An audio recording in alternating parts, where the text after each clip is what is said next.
নজর রাখবো পরবর্তী সংবাদে। নম্বরবিহীন বাইক নিয়ে ইয়াগা দেববর্মা নামে এক যুবক বিশালগড়ের উদ্দেশ্যে যাওয়ার সময় রাস্তার পাশে থাকা ধীরেন্দ্র দেবনাথ নামে এক বৃদ্ধকে সজোরে ধাক্কা মারে।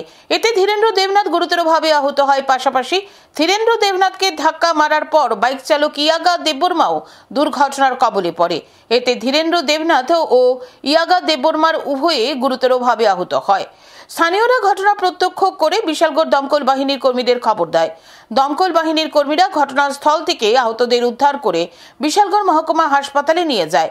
বিশালগড় মহকুমা হাসপাতালের কর্তব্যরত চিকিৎসক প্রাথমিক চিকিৎসার পর আহত দুজনকে উন্নত চিকিৎসার জন্য জিবি হাসপাতালে রেফার করে দেন। প্রত্যক্ষদর্শী এক ব্যক্তি জানান,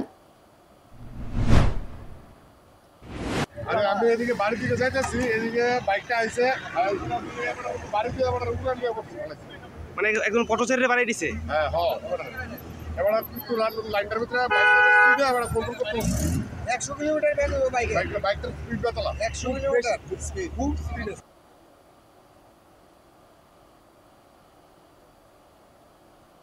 আকছার ঘটে চলেছে দুর্ঘটনা।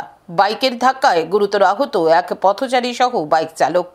ঘটনা বিশালগড়ের গোকুলনগর রাস্তার মাথা গোডাউন এলাকায়। নিয়ে নিচ্ছে ছোট্ট একটি বিজ্ঞাপন বিরতি, সঙ্গে থাকুন।